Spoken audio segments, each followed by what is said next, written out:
In the quaint village of St. Mary Mead, the cozy Copper Kettle Café hides a deadly secret. When a ruthless businessman, Mr. Grayson, collapses over his coffee, poisoned by cyanide, suspicion falls on 4 souls. Clara, the nervous barista; Mr. Harrow, the desperate owner; Mr. Dutton, the cunning rival; and Mrs. Linton, the gossipy widow with a hidden past. As whispers of ambition, betrayal, and revenge swirl, Miss Jane Marple, with her sharp eyes and quiet knitting, unravels a web of motives to expose a killer who thought they could outwit a village where no secret stays buried. Chapter 1. A quiet morning at the Copper Kettle. The Copper Kettle Café stood at the corner of St. Mary Mead's High Street, its ivy-clad facade and leaded windows exuding a charm that had weathered decades. Inside, the air was thick with the aroma of freshly ground coffee and the low hum of village life. It was a place where time seemed to dawdle, where locals lingered over steaming cups and exchanged tidbits of gossip as if they were currency. On this particular autumn morning, with leaves swirling in the breeze outside, Miss Jane Marple occupied her customary seat by the window, her knitting needles moving with the steady rhythm of a metronome. Her sharp eyes, framed by spectacles, missed nothing, though her demeanor suggested only mild interest in her surroundings. The café was a microcosm of St. Mary Mead's social fabric. At the counter, Mr. Harrow, the owner, presided with his usual bonhomie, his round face flushed from the heat of the espresso machine. His laugh, loud and infectious, rang out as he bantered with a farmer about the price of grain. Clara, the young barista, moved with quiet efficiency, her dark hair pinned back, her hands steady as she tamped down coffee grounds. She was new to the village, a girl of few words, but her quick smile had already won her a few admirers. Among the patrons, Mrs. Linton sat at a small table, her notebook open as she scribbled observations, her ears attuned to every snippet of conversation. She was known for her insatiable curiosity, though Miss Marple suspected it bordered on meddling.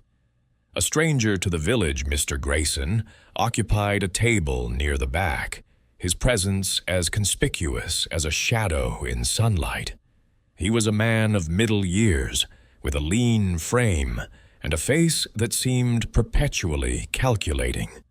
His tailored suit and polished shoes marked him as an outsider, and his habit of scribbling in a small leather notebook only deepened the villagers' curiosity.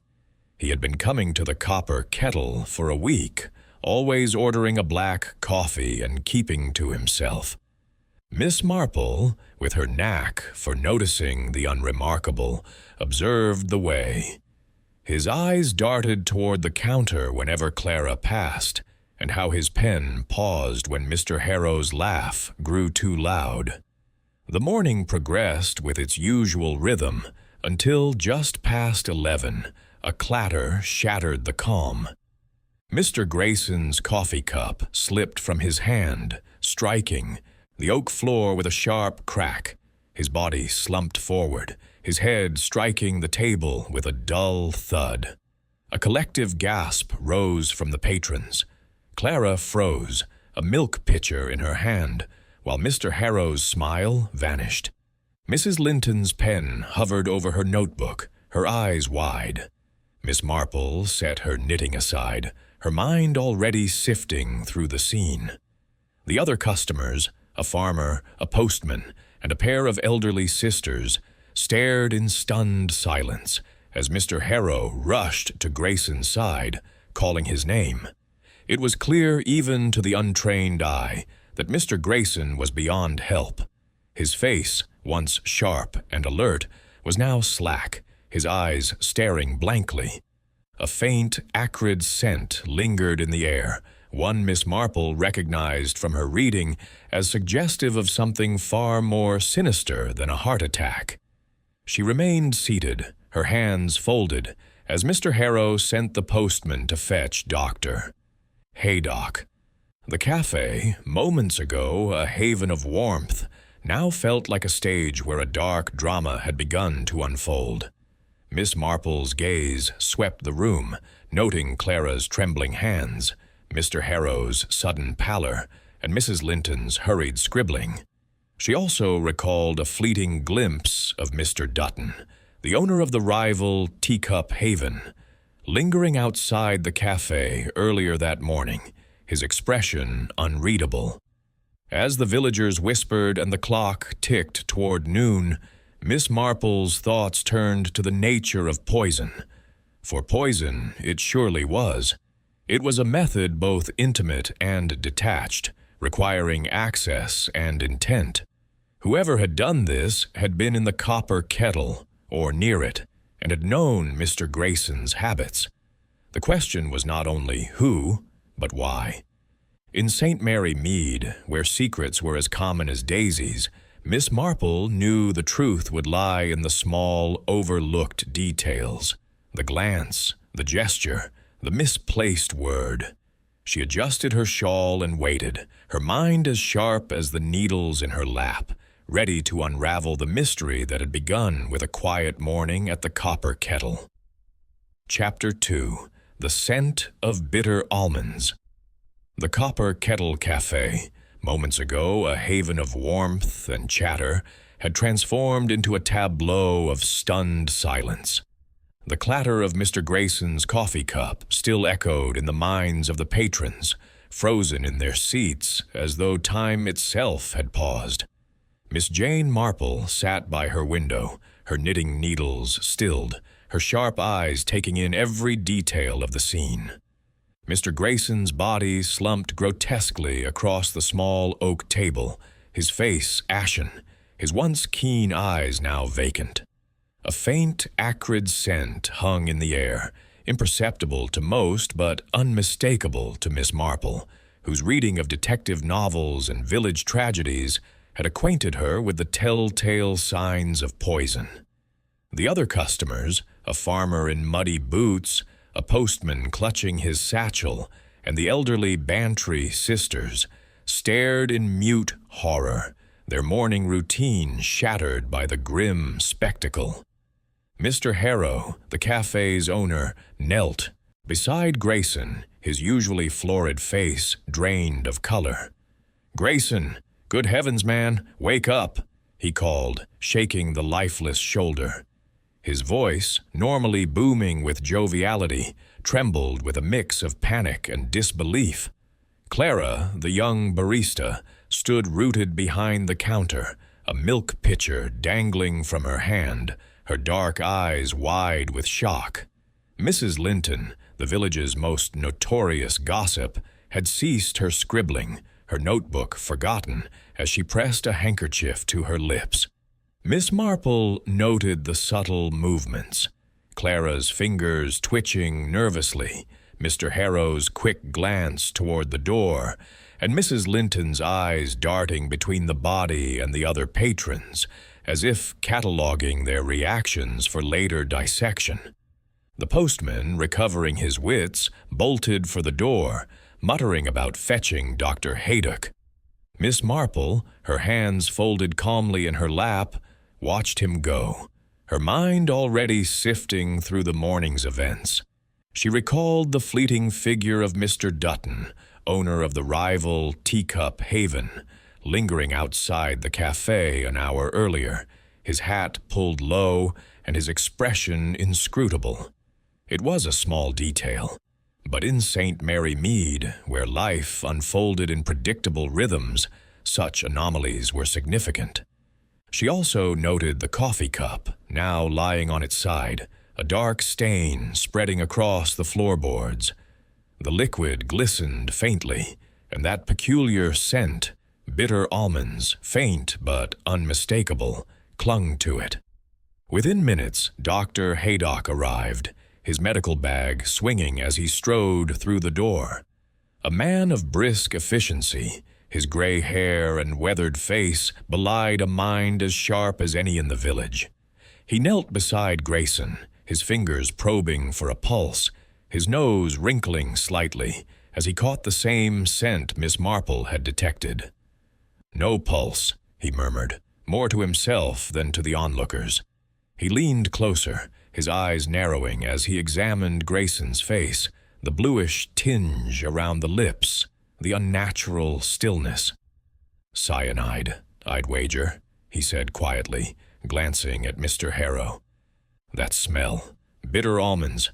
Not everyone can detect it, but it's there. We'll need the police." Mr. Harrow staggered to his feet, his hands wringing. "Cyanide? In my cafe? Impossible." His voice cracked, and Miss Marple observed the beads of sweat forming on his brow despite the cool autumn air. Clara, still behind the counter, let out a small gasp, her hand flying to her mouth. Mrs. Linton's handkerchief fluttered, and the Bantry sisters exchanged whispers, their lace caps bobbing. The farmer, a taciturn man named Jenkins, muttered something about city folk bringing trouble, while the postman, now returned, hovered near the door, reluctant to re-enter. Miss Marple's mind was already at work, piecing together the fragments of the morning. Cyanide was not a common poison, not something one stumbled upon in a village like St. Mary Mead. It required intent, access, and opportunity. The coffee cup, she reasoned, was the key. Grayson had been drinking alone, his black coffee untouched by milk or sugar, which meant the poison had likely been introduced directly into his cup or the pot from which it was poured. But who had the chance? Clara had prepared the coffee, Mr. Harrow had been in and out of the back room, and Mrs. Linton had been seated close enough to Grayson to have slipped something into his cup during a moment of distraction. And then there was Mr. Dutton, whose absence now seemed as conspicuous as his earlier presence.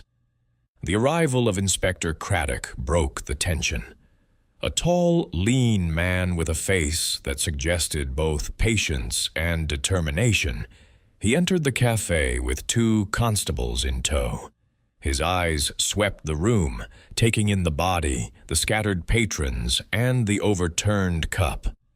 "Nobody leaves," he said firmly, his voice carrying the authority of one accustomed to command. "Constable Reed, secure the scene. Constable Mills, start taking names." He turned to Dr. Haydock, who was rising from his examination. "Well, Doctor?" "Cyanide poisoning, almost certainly," Dr. Haydock replied, wiping his hands on a handkerchief. "Death would have been quick, minutes, perhaps less. The coffee cup needs to be tested, but I'd stake my reputation on it being the source." Craddock nodded, his gaze falling on the cup. "Bag it carefully, Mills, and anything else on the table, spoon, napkin, everything." He turned to Mr. Harrow, who was hovering nearby, his hands still twisting. "Mr. Harrow, you're the owner, correct? Tell me what happened." Mr. Harrow, flustered, recounted the morning's events in a halting voice. "It was just a normal day, Inspector. Grayson came in around 10, same as he has all week, ordered his usual black coffee. Clara served him, and I was in the back, checking accounts. Then he just collapsed. I thought it was a fit or something, but—" His voice trailed off, and he gestured helplessly at the body. Clara, prompted by Craddock's steady gaze, added her account. "I made the coffee myself, sir," she said, her voice barely above a whisper. "Just like always. Ground the beans fresh, used the machine. I didn't see anything unusual. He was fine when I gave it to him." Her eyes flicked toward Mr. Harrow, then back to the floor, and Miss Marple noted the slight tremor in her hands, the way she clutched the edge of the counter for support.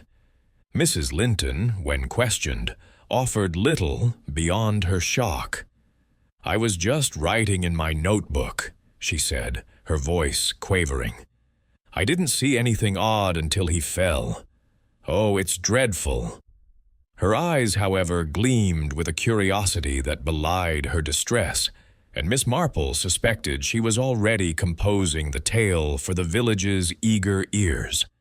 The other patrons contributed little. Jenkins, the farmer, had been engrossed in his newspaper, noticing only that Grayson seemed a bit sharp with Clara. The Bantry sisters, flustered but eager to help, recalled Grayson muttering to himself about business, but could offer no specifics. The postman, still shaken, admitted to delivering a letter to Grayson earlier that week, but knew nothing of its contents. Miss Marple, though not questioned, was invited to stay by Craddock, who valued her insight from past cases. She sat quietly, her shawl draped over her shoulders, her mind turning over the details. The cyanide, she mused, was a bold choice, swift, silent, and requiring a certain audacity. It suggested a calculated mind, someone who knew Grayson's habits and could act without arousing suspicion. Clara, with her access to the coffee, was an obvious suspect, but her youth and apparent nervousness made Miss Marple doubt her capacity for such a crime. Mr. Harrow, with his financial troubles whispered about in the village, had motive if Grayson was a threat to his business, but his shock seemed genuine. Mrs. Linton, with her nosy habits, might have overheard something incriminating, but her timidity suggested she was more observer than actor. And then there was Mr. Dutton, whose rivalry with Harrow was no secret. His presence near the café that morning, coupled with his absence now, gnawed at Miss Marple's thoughts. As the constables began their work, sealing the café and ushering the patrons to a corner to wait, Miss Marple's eyes returned to the coffee cup, now in a plastic bag held by Constable Mills. The stain on the floor had dried, but the faint scent lingered, a ghostly reminder of the crime. She considered the mechanics of the poisoning. The coffee pot, kept behind the counter, was accessible to both Clara and Mr. Harrow, but tampering with it would risk poisoning others. Grayson's cup, however, had been his alone, suggesting a targeted act. Had someone slipped the cyanide into the cup while it sat on the counter, or perhaps when Clara turned to fetch milk for another order? The timing would have been tight, requiring nerve and precision. Miss Marple's thoughts drifted to Grayson himself. A newcomer, he had stirred curiosity but little affection in St. Mary Mead. His notebook, glimpsed earlier, suggested a man of business, perhaps one with enemies. She recalled village gossip about his dealings, rumors of aggressive takeovers in other towns, of smaller businesses crushed under his ambition. Such a man, she knew, could inspire resentment, even hatred. But who in the copper kettle had hated him enough to kill? Craddock, finishing his initial interviews, approached Miss Marple, his expression one of cautious respect. "Miss Marple, I don't suppose you've noticed anything unusual?" he asked, his tone suggesting he already knew her answer. She smiled faintly, her eyes twinkling behind her spectacles. "Only what one expects in a village inspector. People are rarely what they seem, are they? I did notice Mr. Dutton outside earlier, though he's not here now, and that cup, such a small thing, yet so important. I wonder who was near it last." Craddock's brow furrowed, but he nodded. "Dutton, you say? We'll look into that, and the cup's off to the lab. If it's cyanide, we'll know soon enough." He hesitated, then added, You'll let me know if anything else comes to mind?"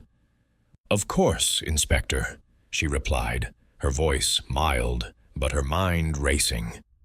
As Craddock turned to confer with his constables, Miss Marple resumed her knitting, the click of her needles a steady counterpoint to the chaos. The scent of bitter almonds, she thought, was not just a clue, but a warning. Someone in St. Mary Mead had planned a murder, and they had done so with chilling precision. The question was not only who, but what had driven them to such an act. In the quiet of the copper kettle, now a crime scene, Miss Marple knew the answers lay in the small, overlooked details, the glance, the gesture, the shadow of a rival passing by. Chapter 3. The Barista's Tale. The Copper Kettle Café, now under the shadow of tragedy, had taken on an air of uneasy stillness. The police tape stretched across the entrance, a stark barrier against the curious eyes of St. Mary Mead's villagers, who lingered on the pavement, whispering theories. Inside, the air was heavy with the lingering scent of coffee and the faint, acrid trace of cyanide. Inspector Craddock had set up a makeshift interrogation space in the cafe's small back room, where the clatter of cups and the hum of conversation had been replaced by the scratch of pencils and the weight of suspicion. Miss Jane Marple, permitted to remain as an observer, sat unobtrusively in a corner, her knitting needles moving with their usual quiet rhythm. Her eyes, however, were anything but idle, catching every flicker of emotion on the faces of those around her. Clara, the young barista, was the first to face Craddock's questions. She sat across from him at a narrow table, her hands clasped tightly in her lap, her face pale beneath the faint freckles that dusted her cheeks. At 20, she was a newcomer to St. Mary Mead, having arrived only 3 months prior to work at the Copper Kettle. Her dark hair was still pinned back, though a few strands had escaped, framing her face in a way that made her look even younger. Craddock, his tone firm but not unkind, began with the basics. "Miss Clara, your full name, please?" he asked, his notebook open. "Clara Jane Ellis," she replied, her voice barely above a whisper. "Just Clara. Most people call me."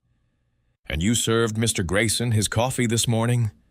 "Yes, sir. A black coffee, same as he's had every day this week. He always asked for it strong, no milk, no sugar."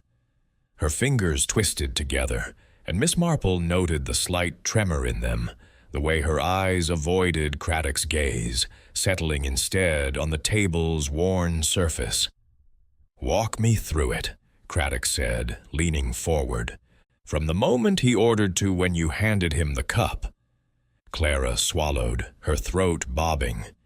"He came in around 10, sat at his usual table by the back. I was behind the counter grinding beans. He called out his order, didn't come up to the counter like most do. I made the coffee, same as always, used the espresso machine, poured it into a clean cup from the stack. I took it to his table myself. He was writing in that notebook of his, didn't even look up when I set it down." Her voice faltered, and she glanced toward the main room, where Grayson's body had been until the coroner's van arrived. "Did you notice anything unusual?" Craddock pressed. "Anyone near his table? Anything odd about the cup or the coffee?" Clara shook her head quickly. Too quickly, Miss Marple thought. "No, sir. It was just a normal morning, busy, with the usual crowd. Mr. Harrow was in and out, checking the stockroom. Mrs. Linton was at her table, writing. The Bantry sisters were chattering about their garden. I didn't see anything strange." Her eyes flicked toward Mr. Harrow, who stood just outside the room, speaking in low tones to Constable Reed. Miss Marple caught the glance, brief but telling, and filed it away. Craddock leaned back, his pen tapping lightly against his notebook. "You're sure you didn't step away from the counter? Leave the cup unattended, even for a moment?" Clara's cheeks flushed, and she hesitated. "Well, maybe for a second. I had to fetch more milk from the cooler. But it was only a moment, and the counter was in plain sight. No one came near it, I swear." Her voice rose slightly, a note of desperation creeping in. Miss Marple's needles paused, her mind turning over Clara's words. A moment was all it would take, she knew, for a practiced hand to slip something into a cup. But Clara's nervousness seemed genuine, born of fear rather than guilt. She was young, inexperienced, and likely overwhelmed by the weight of suspicion. Yet that glance toward Mr. Harrow suggested something more. Loyalty, perhaps, or fear of betraying a confidence. Miss Marple made a mental note to observe their interactions further. Craddock shifted tack. What was Mr. Grayson like? Any arguments? Any tension? Clara bit her lip, her fingers tightening in her lap. He was sharp. Not rude exactly, but short with me. Didn't talk much, just ordered and went back to his notebook. I heard him mutter once or twice something about deals and making them pay. But I didn't think much of it. He was a businessman, wasn't he? Always seemed busy, important-like. She paused, then added, "He tipped well, though. Left a shilling every time."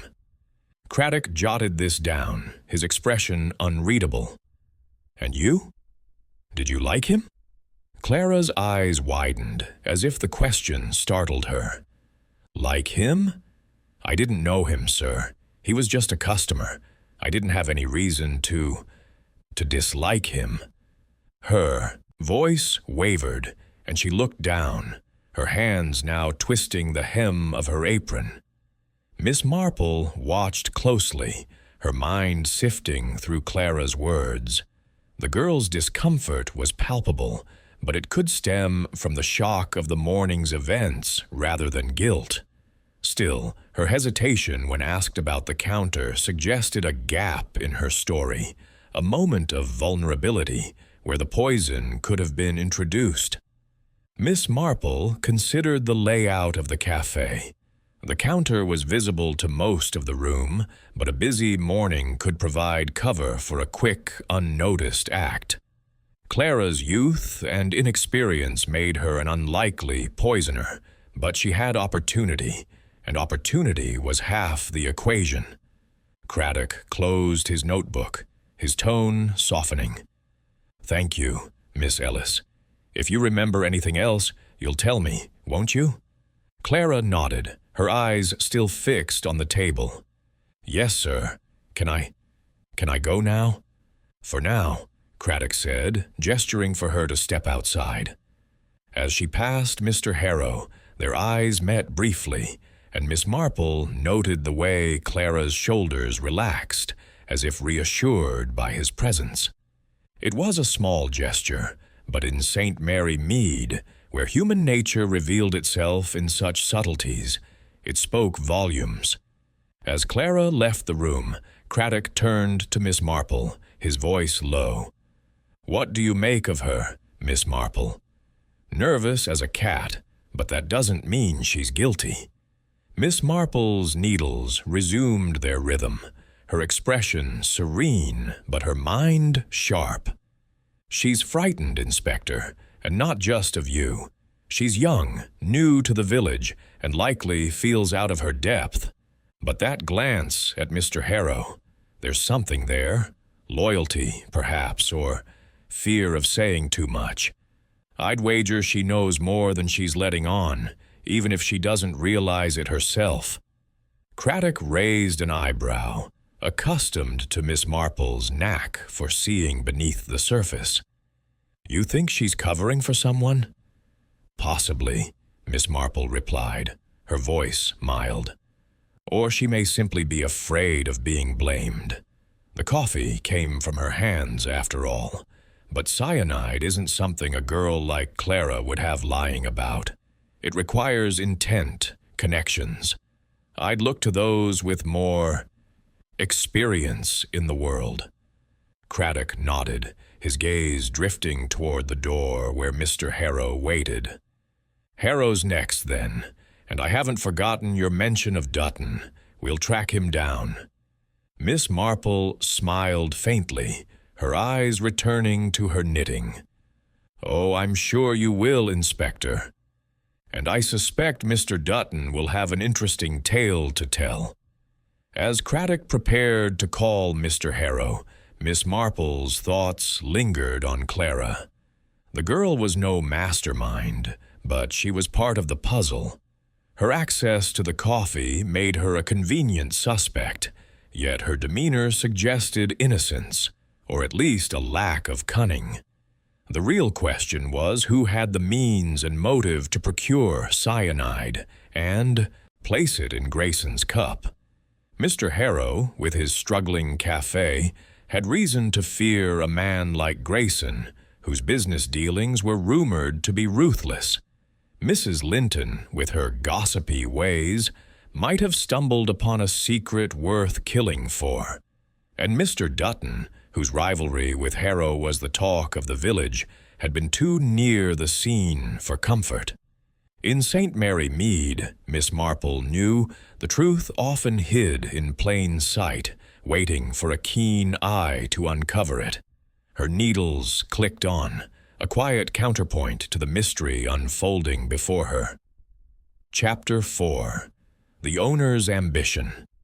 The back room of the Copper Kettle Café, now a makeshift interrogation chamber, felt stifling despite the chill seeping through the old stone walls. The air carried the faint residue of coffee grounds and the lingering unease of the morning's tragedy. Inspector Craddock sat at the narrow table, his notebook open, his pen poised, as Mr. Harrow, the café's owner, settled heavily into the chair opposite.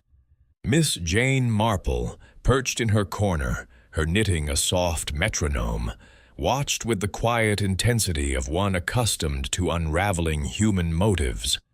Her eyes, sharp behind her spectacles, noted the beads of sweat on Mr. Harrow's brow, the way his large hands fidgeted with the cuff of his shirt, betraying a nervousness that his hearty demeanor sought to conceal. Mr. Harrow was a man whose presence filled a room, not just in his portly frame, but in the booming voice and ready smile that had made the Copper Kettle a village institution. Yet today, his joviality was absent, replaced by a strained attempt at composure. His ruddy cheeks, usually flushed with warmth, were pale, and his eyes darted toward the door as if expecting rescue, or perhaps dreading interruption. "Mr. Harrow," Craddock began, his tone measured, "you were in the café all morning, correct? Tell me exactly where you were and what you were doing when Mr. Grayson collapsed." Harrow cleared his throat, his fingers tightening on his cuff. "I was in the back, Inspector, in my office, checking accounts, you know, bills, orders, that sort of thing. It's a busy time of year, what with the Harvest Festival coming up. I heard the commotion, the cup falling, and came out to find, well, you saw." He gestured vaguely, his hand trembling slightly. Craddock's pen scratched across the page. "And before that? You were behind the counter earlier, weren't you? Near Clara when she made Grayson's coffee?" Harrow nodded, a touch too quickly. Yes, I was there for a bit, helping Clara with the rush. We had a few orders. Jenkins wanted his usual tea, the Bantry sisters their scones. But I went to the office well before Grayson's coffee was served. Clara handled that herself. His voice carried a forced assurance, and Miss Marple noted the way. He avoided mentioning Grayson directly, as if the man's name carried a weight he could not bear. "Did you know Mr. Grayson well?" Craddock asked, his eyes narrowing. He'd been coming here for a week, you said. Any conversations? Any business dealings? Harrow's shoulders stiffened, and he leaned back, his chair creaking under his weight. Not well, no. He was a customer, same as any. Ordered his black coffee, kept to himself, but... He hesitated, his eyes flicking toward Miss Marple, then back to Craddock. He did mention something about investing. Said he saw potential in the copper kettle, thought it could be part of something bigger. I was flattered, of course. Business hasn't been easy lately. Miss Marple's needles paused, her mind catching on Harrow's words. The copper kettle, she knew from village talk, was struggling. Debts piled high, suppliers growing impatient. Harrow's ambition to keep the cafe afloat was no secret, nor was his rivalry with Mr. Dutton, whose teacup haven had siphoned off customers with its modern charm. An investor like Grayson, with his sharp suits and sharper eyes, could have been a lifeline or a threat. She wondered what something bigger meant, and whether Harrow's gratitude masked a deeper unease. Craddock pressed further. An investor? Did he make an offer? Any papers signed? Any promises made? Harrow shook his head, his fingers now drumming on the table. Nothing formal, just talk, you know.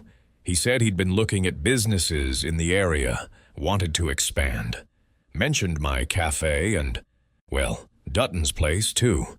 His voice tightened at the mention of his rival, and Miss Marple's interest sharpened. But it was all preliminary, nothing to act on yet. And Mr. Dutton, Craddock said, his tone casual but pointed. You two get along, don't you? No bad blood? Harrow's laugh was short, almost a bark. Bad blood? No, we're civil enough. Business is business, Inspector. Dutton's got his customers. I've got mine. We don't sit down for tea together, but I wouldn't call it bad blood. His eyes, however, told a different story, narrowing slightly, and Miss Marple caught the fleeting clench of his jaw. She thought of the village whispers about Dutton's attempts to buy out the copper kettle, offers Harrow had rebuffed with increasing irritation. Grayson's interest in both cafes suggested a man playing a dangerous game, pitting one rival against another. Had Harrow seen Grayson not as a savior, but as a threat to his independence? Or had Dutton, sensing a challenge to his own ambitions, acted first? Miss Marple's mind turned over the possibilities, each a thread in the tapestry of motive she was beginning to weave. Craddock shifted to the coffee itself. The coffee Grayson drank. Clara says she made it, but you were near the counter earlier. Did you handle the cup, the pot, anything? Harrow's face reddened, though whether from indignation or guilt, Miss Marple could not yet tell. Handle it? No, Inspector. I was busy. Clara's the barista, she does. The coffee. I might have passed her a cup or cleaned the machine earlier, but that's all. I wasn't anywhere near Grayson's order. His voice rose, and he leaned forward, his hands splaying on the table. You can't think I'd do something like this. Poison. In my own cafe? It'd ruin me. Craddock remained unruffled. No one's accusing you, Mr. Harrow, just covering all angles. Anyone else come near the counter while Clara was making the coffee? Anyone unusual? Harrow frowned, his brow furrowing as if searching his memory. No one out of the ordinary, just the usual crowd. Jenkins, the Bantrys, Mrs. Linton.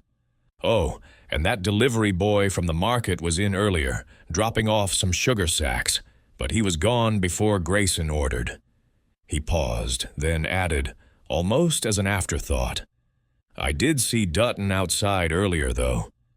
Just passing by, mind you, nothing unusual. Miss Marple's needles resumed their rhythm, her mind latching onto the mention of Dutton. It was the second time his name had surfaced, each time tied to his presence near the café. Harrow's tone, casual though it was, carried a hint of accusation, and she wondered if he was deflecting suspicion or simply stating a fact. The delivery boy, too, was a detail worth noting, someone with access to the café's supplies, however briefly. Cyanide, she knew, was not a household item. It required connections, perhaps through markets or less savory channels. Harrow's debts might have brought him into contact with such sources, she mused, or perhaps Dutton's success gave him the means to procure it. Craddock closed his notebook, his expression thoughtful. "Thank you, Mr. Harrow. We'll need to speak with you again, so don't leave the village, and if you remember anything at all, come to me directly." Harrow nodded, rising with a heaviness that suggested more than physical weight. As he passed Miss Marple, he offered a weak smile, but his eyes avoided hers, and she sensed a man wrestling with secrets. Craddock, catching her gaze, raised an eyebrow. "Your thoughts, Miss Marple?" She smiled faintly, her needles clicking softly. "Mr. Harrow is a proud man, Inspector, and proud men don't take kindly to threats, whether to their business or their pride. He's worried, but not just about the murder. There's something he's not saying, perhaps about Grayson's offer or Mr. Dutton's intentions. And that delivery boy, worth a word with him, don't you think?" Craddock nodded, jotting a note. "Dutton's next on my list, and I'll check on the boy. You've a knack for spotting the cracks, Miss Marple." "People are like china, Inspector," she replied, her voice gentle but her eyes keen. "The cracks are always there, if you know where to look." As Harrow returned to the main room, Miss Marple's thoughts lingered on his words. His ambition to save the copper kettle was clear, but ambition could curdle into desperation. Grayson's talk of investment might have been a lifeline or a noose, and Harrow's mention of Dutton suggested a rivalry deeper than he admitted. In St. Mary Mead, where pride and profit were as potent as poison, Miss Marple knew the truth would lie in the quiet moments, the glance, the hesitation, the unspoken fear. Her needles clicked on, weaving a pattern only she could see as the mystery of the copper kettle deepened.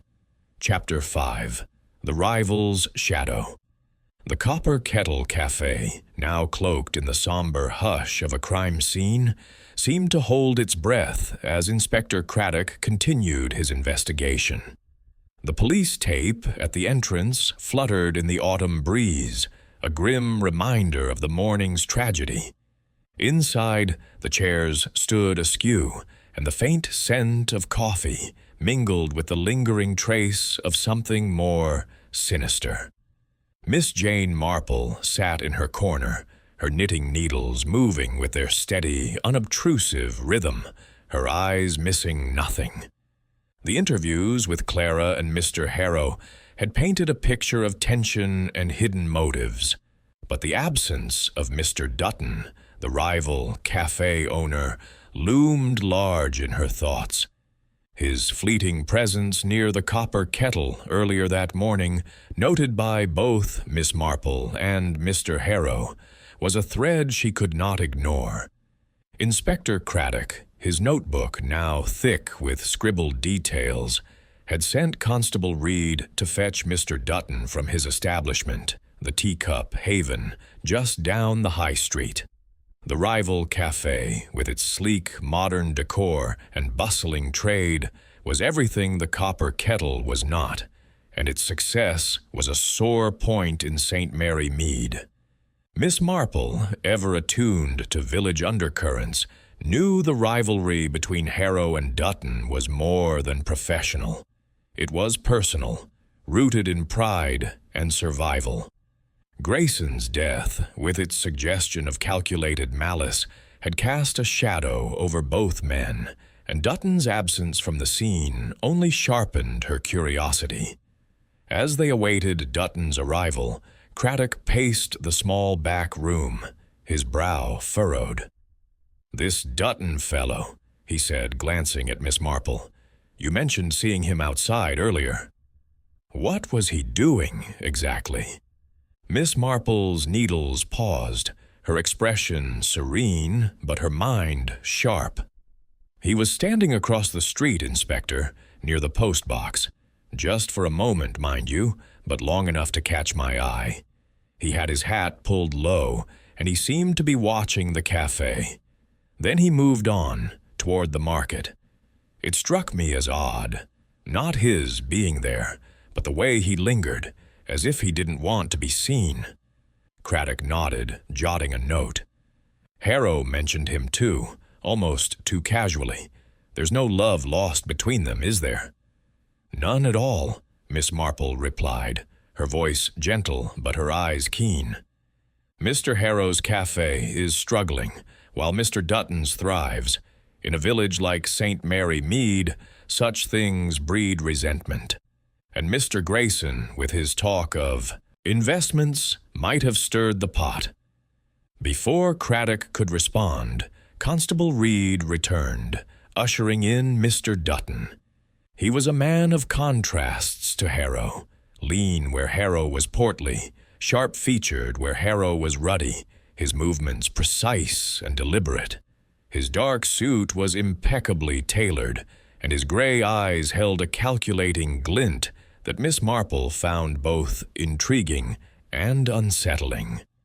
He carried a silver flask in his hand, which he slipped into his pocket with a practiced ease as he sat across from Craddock. His demeanor was polite, almost polished, but there was a tension in his posture, a wariness that suggested he knew why he was here.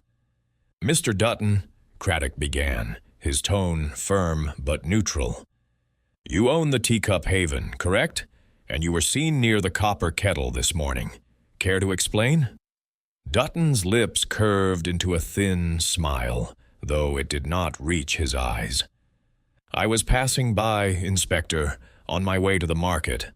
I often take that route. It's the quickest from my cafe. I didn't go inside Harrow's place, if that's what you're implying." His voice was smooth, but Miss Marple noted the slight tightening of his fingers around the arm of the chair. Craddock leaned forward, his pen poised. "You didn't go inside, but you were seen lingering outside, watching the cafe. Why?" Dutton's smile faltered, and he shrugged, a gesture too casual to be convincing. "Lingering? I might have paused to check my watch or tie my shoe. I don't recall staring at anything in particular. It's a busy street, Inspector. People come and go."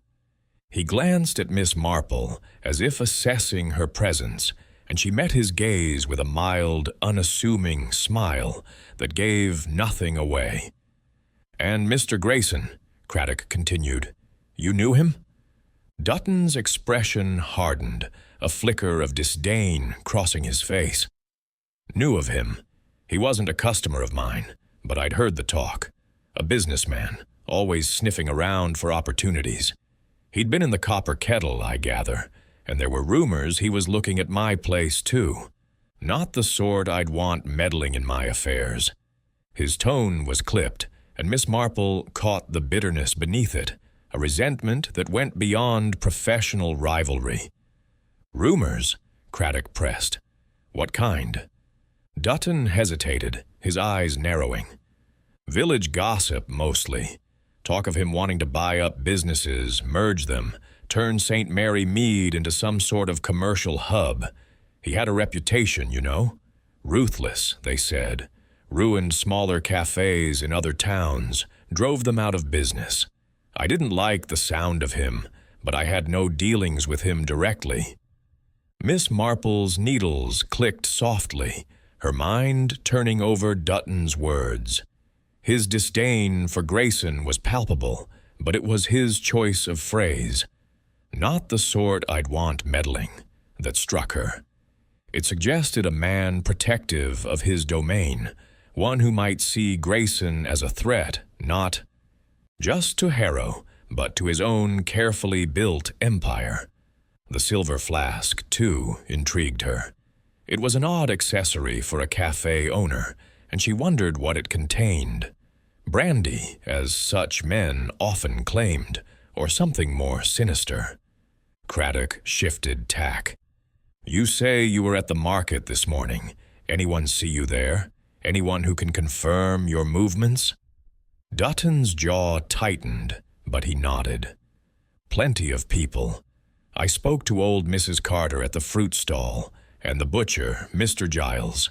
I was there for a good half-hour, buying supplies for the Haven. You can ask them." His tone was defiant, but Miss Marple noted a slight tremor in his voice, a crack in his otherwise polished facade. "And this flask," Craddock said, gesturing to Dutton's pocket. "What's in it?" Dutton's hand moved instinctively to his pocket, his fingers brushing the flask. "Brandy," he said, his voice steady now. "For medicinal purposes. I've a bit of a heart condition, nothing serious, but it helps to have it on hand." He offered a faint smile, but Miss Marple saw the way his eyes darted to Craddock, gauging his reaction. Craddock made a note, his expression unreadable. "We'll need to see it, Mr. Dutton, just to be thorough." Dutton hesitated, then pulled the flask from his pocket and placed it on the table. It was a small, ornate thing, silver with a faint engraving of initials, E.D., presumably his own. "Be my guest," he said, his tone light but his eyes wary. Craddock signaled to Constable Reed, who took the flask and bagged it carefully, his gloved hands moving with precision. Miss Marple watched the exchange, her mind racing. Cyanide was a rare poison, not easily obtained, but a man like Dutton, with his connections to suppliers and his thriving business, might have the means. The flask was a convenient vessel, small, discreet, easily concealed. Had he slipped into the copper kettle during a moment of distraction, perhaps when Clara was fetching milk, and poured its contents into Grayson's cup, the timing would have been tight, but not impossible, especially for a man as calculated as Dutton appeared to be. Craddock wrapped up the interview, his tone brisk. "Thank you, Mr. Dutton. Stay in the village, and don't touch anything in your cafe until we've had a chance to look it over. We'll be in touch." Dutton rose, his movements graceful but deliberate, and offered a curt nod. As he passed Miss Marple, he paused, his gray eyes meeting hers for a fleeting moment. "You've a keen eye, Miss Marple," he said, his voice low. "I've heard about you." Then he was gone, leaving only the faint scent of his cologne and the weight of his words. Craddock turned to Miss Marple, his brow raised. "Well, what do you make of him?" She smiled, her needles resuming their rhythm. "A clever man, Inspector, and clever men are dangerous when cornered. He's protective of his success, and Mr. Grayson's ambitions would have threatened that. The flask is curious. Brandy, perhaps, but I'd wager it's been emptied recently. And his presence outside the cafe. It's too convenient to be coincidence." Craddock nodded, his expression thoughtful. "We'll test the flask, and I'll have Reed check his alibi at the market. If he was there as long as he claims, he'd have had little time to slip into the copper kettle." "Time enough, perhaps," Miss Marple said softly. "In a village like this, a moment is all it takes." As Craddock prepared to call the next witness, Miss Marple's thoughts lingered on Dutton. His polish, his confidence, masked a deeper unease, a man who saw threats in every shadow. Grayson's death had cleared a path for the Teacup Haven, but at what cost? In St. Mary Mead, where ambition and envy simmered beneath the surface, Miss Marple knew the truth would emerge not in grand gestures, but in the quiet details. The flicker of a glance, the weight of a flask, the shadow of a rival passing by. Chapter 6. The Customer's Secret.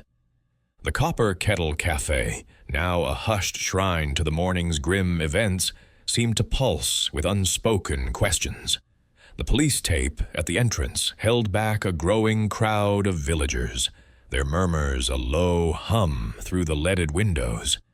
Inside, the air was heavy with the mingled scents of stale coffee and the faint, lingering trace of cyanide. Inspector Craddock, his notebook now a repository of half-formed clues, prepared to question the next witness in the cramped back room. Miss Jane Marple, seated in her unobtrusive corner, her knitting needles moving with their familiar cadence, observed the proceedings with a quiet intensity. Her mind, ever alert to the nuances of human behavior, turned over the threads of the case. Clara's nervousness, Harrow's guarded ambition, Dutton's calculated poise, and now settled on Mrs. Linton, the village gossip whose presence at the scene was as unremarkable as it was intriguing. Mrs. Linton, a widow of late middle age, was known in St. Mary Mead for her insatiable curiosity, and her notebook, which she claimed was for personal reflections, but which everyone knew was a ledger of village secrets. She entered the back room with a flutter of her handkerchief, her thin frame swathed in a tweed coat that seemed a size too large. Her eyes, bright and bird-like behind pince-nez glasses, darted between Craddock and Miss Marple, as if assessing the weight of their scrutiny. She settled into the chair, her hands clutching her handbag, the handkerchief now a crumpled ball in her lap. "Mrs. Linton," Craddock began, his tone steady but with a hint of impatience, "you were in the Copper Kettle this morning when Mr. Grayson collapsed. Tell me what you saw." Mrs. Linton's lips pursed and she adjusted her glasses with a delicate hand. "Oh, Inspector, it was dreadful, simply dreadful. I was at my usual table near the window, writing in my notebook. Nothing important, just thoughts, you know?" Her voice quavered, but Miss Marple noted the gleam in her eyes, a spark of excitement beneath the feigned distress. Mr. Grayson was at his table, scribbling away as always. Then, all of a sudden, his cup fell, and he just slumped. I thought he'd fainted at first, but then I saw his face, so pale, so still. It was awful. Craddock's pen moved across his notebook. "You were seated near him, weren't you? Did you notice anyone approach his table before he collapsed? Anyone near his coffee?" Mrs. Linton hesitated, her fingers tightening on her handbag. "Well, no, not exactly. Clara brought his coffee, of course. She always does. I saw her set it down, and he barely looked up from his notebook. No one else went near him, not that I noticed. But—" She paused, her eyes flicking toward Miss Marple, then back to Craddock. "I did overhear him muttering something just before. Something about a deal gone wrong.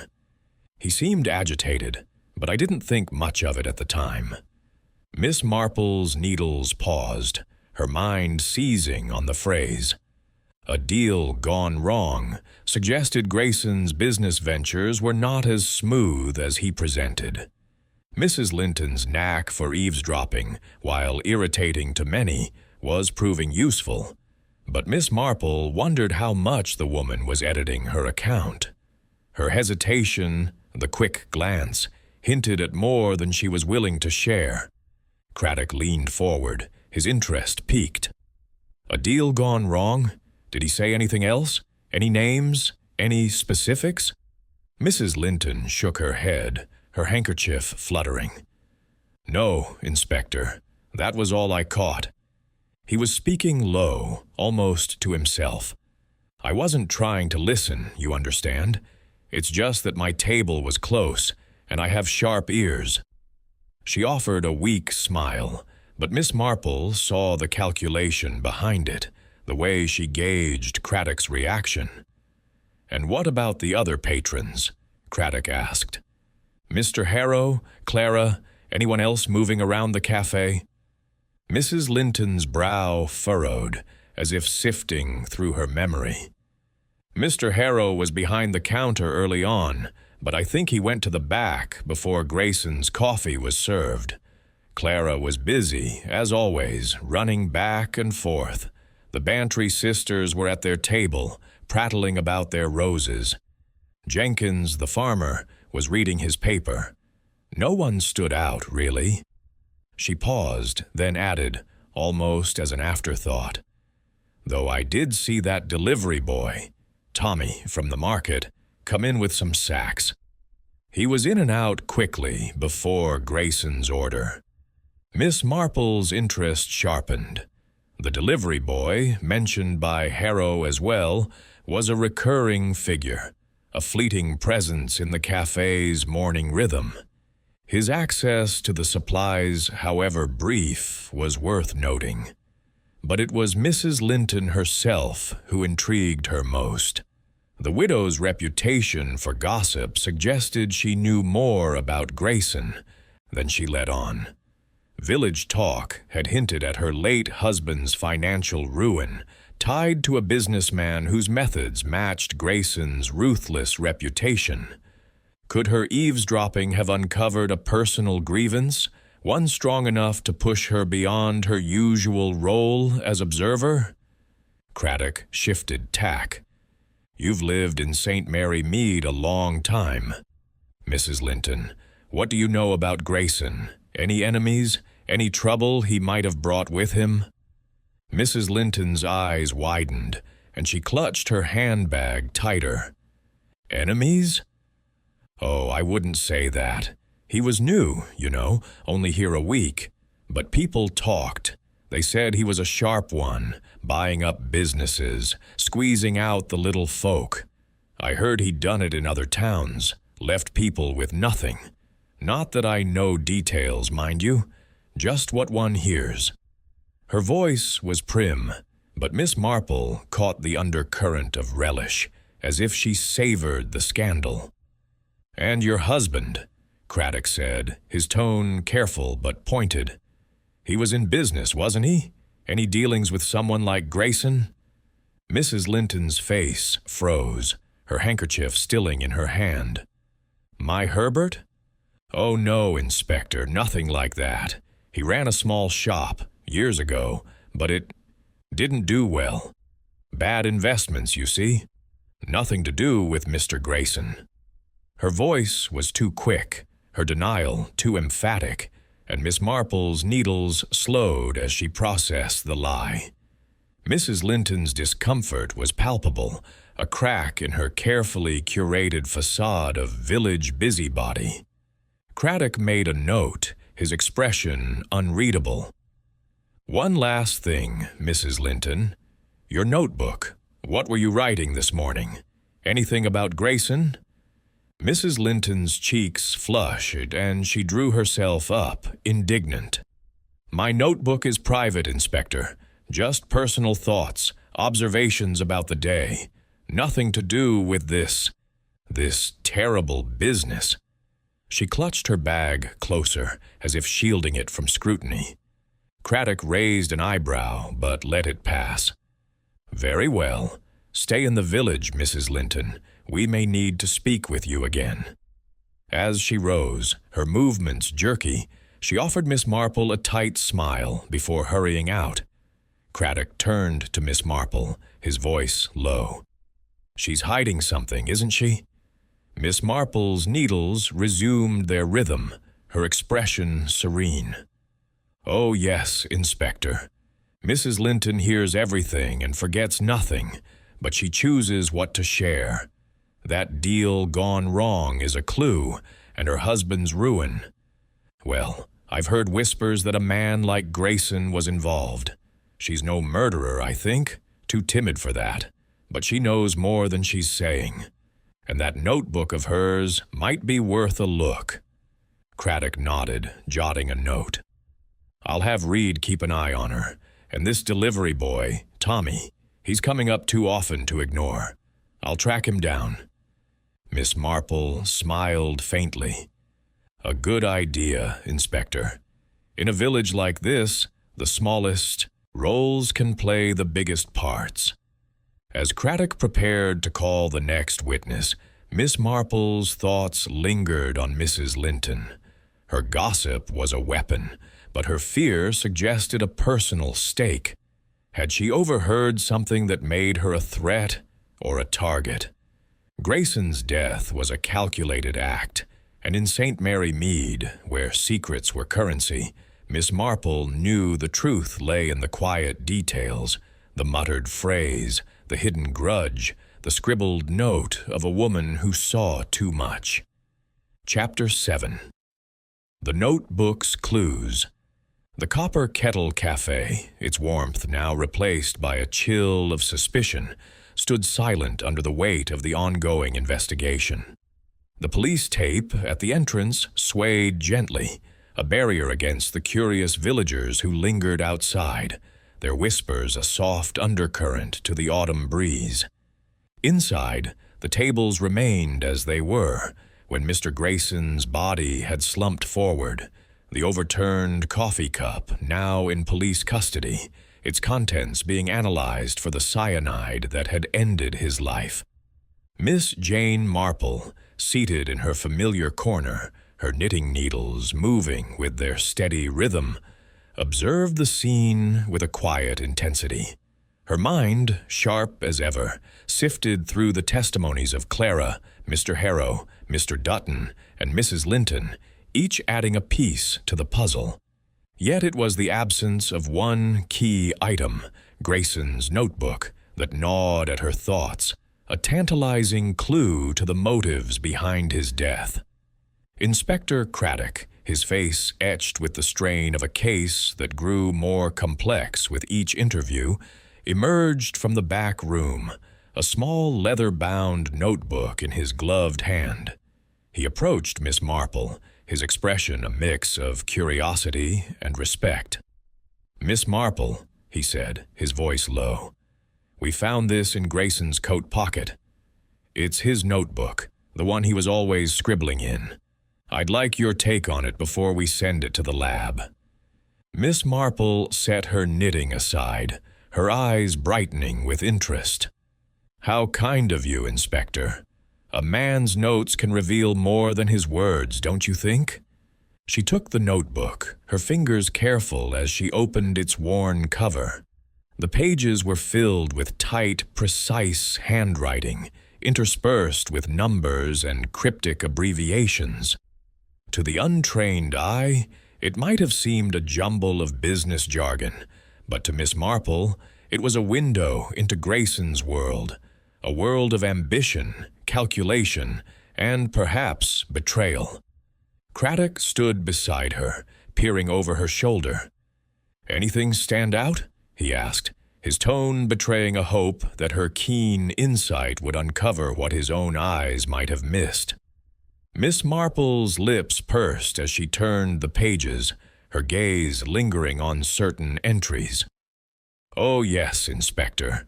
Look here. Copper Kettle, secure Harrow's loyalty. And this. Outbid Dutton, Teacup Haven. It seems Mr. Grayson was planning a rather aggressive expansion." She pointed to a series of figures, marked with initials, CH and ED, presumably Clara Harrow and Edward Dutton. These suggest he was negotiating, or perhaps manipulating, both Mr. Harrow and Mr. Dutton. A takeover, perhaps, or a merger that would benefit him more than them. Craddock's brow furrowed. A takeover? That would explain the tension. Harrow mentioned Grayson as a potential investor, but Dutton was cagey about him. Sounds like Grayson was playing them against each other. Miss Marple nodded, her fingers tracing a smudge on one page, a faint brown mark, gritty to the touch. "And this, Inspector. Coffee grounds, I believe. This notebook was near the counter at some point, perhaps when Grayson was writing this morning. It's a small thing, but it places him, or his notes, close to where the poison was likely administered." Craddock's eyes narrowed, and he took the notebook back, examining the smudge. "You're right. If the notebook was on the counter, someone could have seen what he was writing. Maybe that's what set this off. Someone didn't like his plans." Miss Marple's needles resumed their rhythm, her mind racing. The notebook confirmed Grayson's ruthless ambition, a man whose schemes threatened the livelihoods of both Harrow and Dutton. Clara, as the barista, had been closest to the counter, but her youth and nervousness made her an unlikely mastermind. Mrs. Linton, with her eavesdropping habits, might have gleaned enough from Grayson's mutterings to act, especially if her husband's ruin was tied to a man like him. But it was Dutton's absence from the café, coupled with his presence outside, that lingered in her thoughts. The notebook's clues pointed to a motive rooted in business, and Dutton's thriving teacup haven stood to lose the most from Grayson's plans. "Inspector," Miss Marple said, her voice gentle but firm, "I'd suggest looking into Mr. Grayson's past dealings. If he ruined businesses elsewhere, as Mr. Dutton and Mrs. Linton hinted, there may be a pattern. And the coffee grounds, they suggest the poison was added after the coffee was poured, not in the pot. Someone with access to the cup, someone quick and discreet." Craddock nodded, jotting a note. "We're checking Grayson's background now, and the labs working on the cup should have results soon. Any thoughts on who had that access?" Miss Marple's eyes twinkled behind her spectacles. "Clara, of course, as she served it. Mr. Harrow was near the counter earlier, though he claims he was in the back. Mrs. Linton was close enough to Grayson's table to act, if she had the nerve. And Mr. Dutton—" She paused, her needles stilling. "He wasn't inside, but a man like that doesn't need to be seen to make his presence felt. His flask, Inspector. Have you tested it yet?" Craddock's expression tightened. "Not yet, but it's next on the list. If it's not brandy, we'll know soon enough." Miss Marple smiled, faintly. "In a village like St. Mary Mead, secrets are like weeds. They grow in the smallest cracks. That notebook tells us Mr. Grayson was stirring up trouble, and someone decided to stop him. The question is, who felt the most threatened?" As Craddock returned the notebook to Constable Reed for safekeeping, Miss Marple's thoughts drifted to the dynamics of the café. The counter where Clara worked was the heart of the operation, visible to all but busy enough to allow a moment's distraction. The coffee grounds on the notebook suggested it had been near the counter, perhaps left there briefly by Grayson, giving someone a chance to act. Clara's hesitation about leaving the counter unattended, Harrow's guarded talk of investment, Dutton's bitterness, and Mrs. Linton's cryptic hints about her husband's ruin, all pointed to a web of motives, each tangled with the others. Craddock turned back to her, his voice low. "We're bringing in the delivery boy, Tommy, next. He was mentioned by Harrow and Mrs. Linton. Any thoughts on him?" Miss Marple's needles clicked softly. "A minor player, perhaps, but no one is too small to matter. He had access to the café, if only briefly. And young boys often see more than they're credited for. I'd ask him what he noticed, not just about the coffee, but about the people. In a village, Inspector, it's the glances and whispers that tell the story." Craddock nodded, his respect for her insight clear. "I'll keep that in mind, and I'll have Reed dig deeper into Grayson's business dealings. If he was planning a takeover, someone had a lot to lose." As Craddock moved to prepare for the next interview, Miss Marple's gaze lingered on the empty table where Grayson had sat, his notebook now a silent witness to his final moments. The clues it held, cryptic notes, smudged grounds, hints of rivalry, were pieces of a larger pattern, one she was beginning to discern. In St. Mary Mead, where ambition and envy simmered beneath the surface, the truth was often hidden in the mundane. A smudge, a phrase, a moment of opportunity seized by a desperate hand. Her needles clicked on, weaving a thread of understanding through the mystery of the poisoned coffee. Chapter 8. A Village of Motives. The Copper Kettle Café, its once welcoming atmosphere now tainted by the specter of murder, stood as a silent witness to the unfolding drama. The police tape across the entrance deterred all but the most persistent villagers, whose hushed speculations drifted through the autumn air like falling leaves. Inside, the tables remained untouched, frozen in the moment of Mr. Grayson's collapse, the air still carrying the faint bitterness of cyanide beneath the familiar scent of coffee. Miss Jane Marple, seated in her customary corner, her knitting needles clicking with a rhythm as steady as her thoughts, reflected on the web of clues spun from the interviews. Clara's trembling honesty, Mr. Harrow's guarded ambition, Mr. Dutton's calculated poise, Mrs. Linton's veiled secrets, and the cryptic notes in Grayson's notebook had painted a picture of a village teeming with motives, each suspect a thread in a tapestry of deceit. Inspector Craddock, his face etched with the strain of a case that seemed to grow more tangled by the hour, paced the back room, his notebook now a mosaic of names, times, and suspicions. The lab results on Grayson's coffee cup were still pending, but the notebook's revelations, Grayson's plans to manipulate Harrow and Dutton, had sharpened the focus on the cafe's rivalries. Miss Marple, her eyes keen behind her spectacles, watched Craddock as he prepared to review his notes, her mind sifting through the morning's testimonies.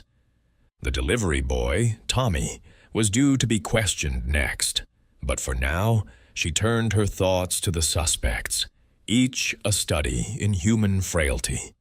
Clara, the young barista, had opportunity in abundance, her hands preparing the fatal cup.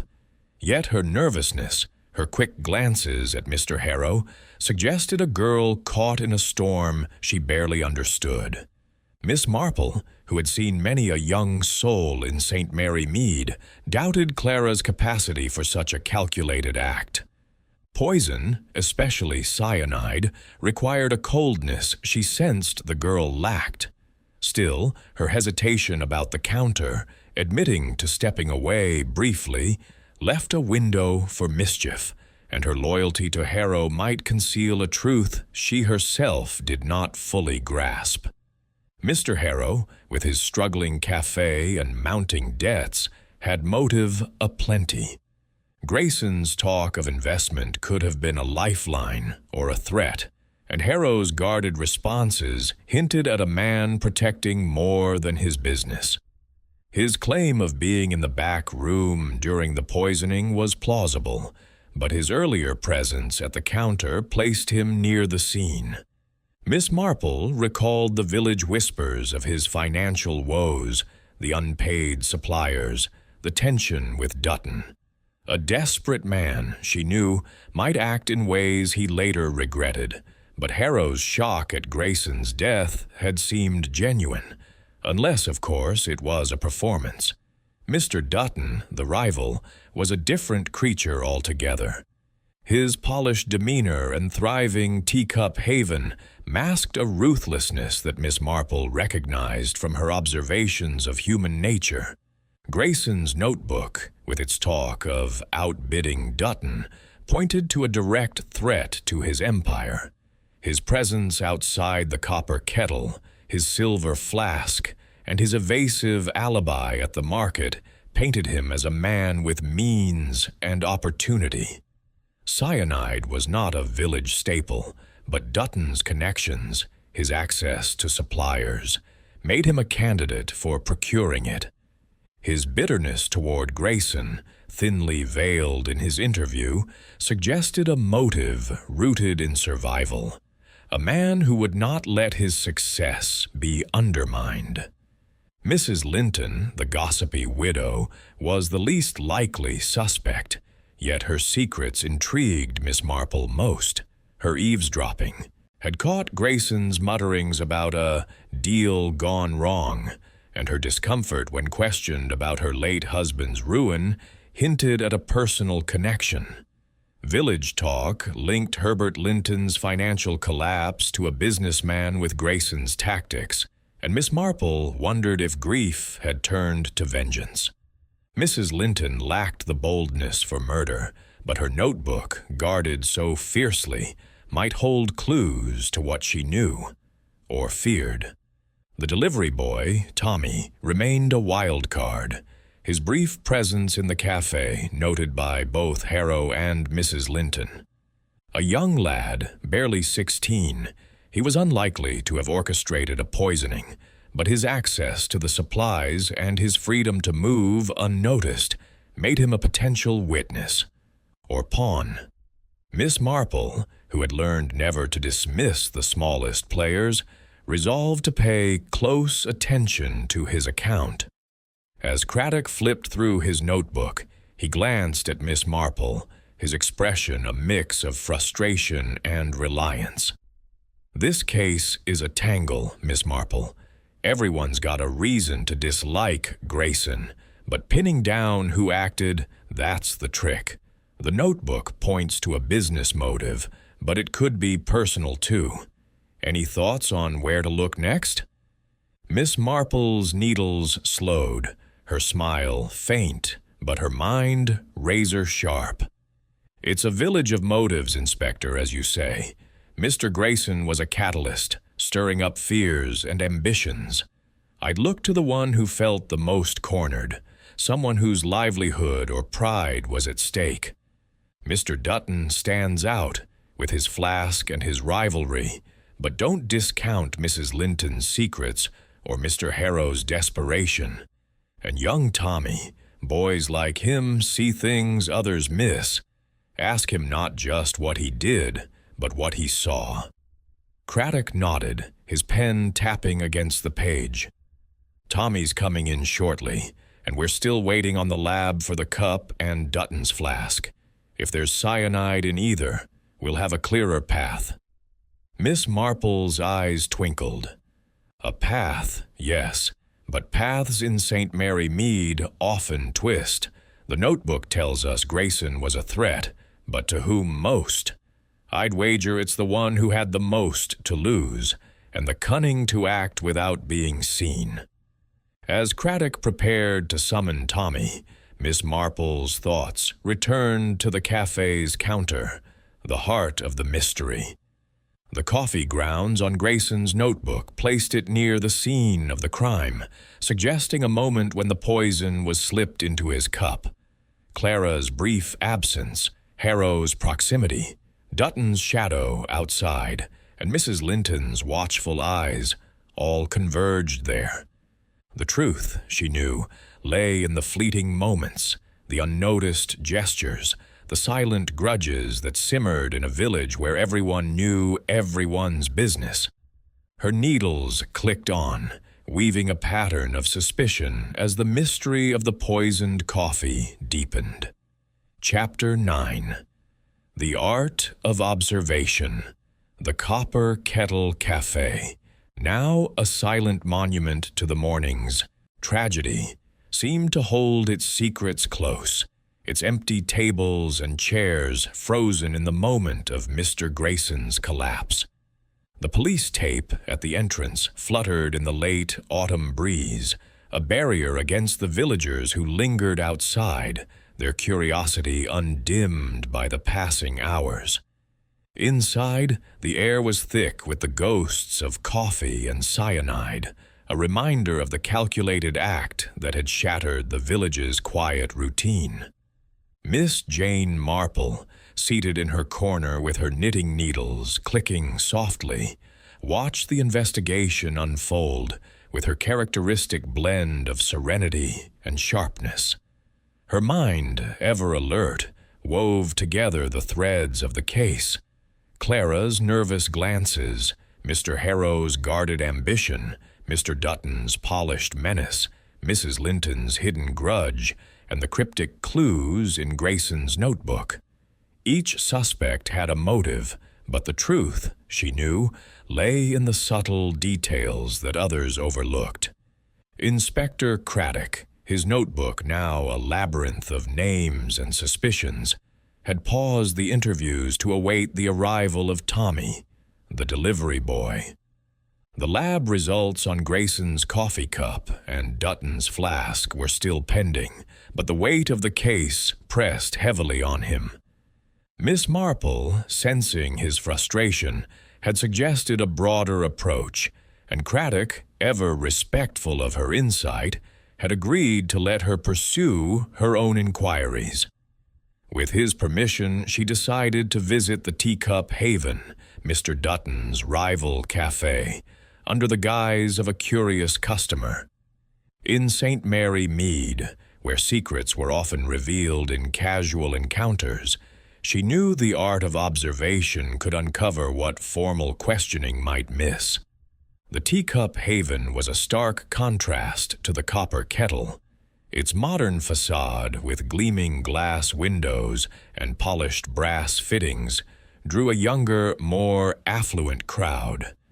As Miss Marple stepped inside, the chime of a bell announced her arrival, and the air filled with the rich aroma of espresso and the hum of lively conversation.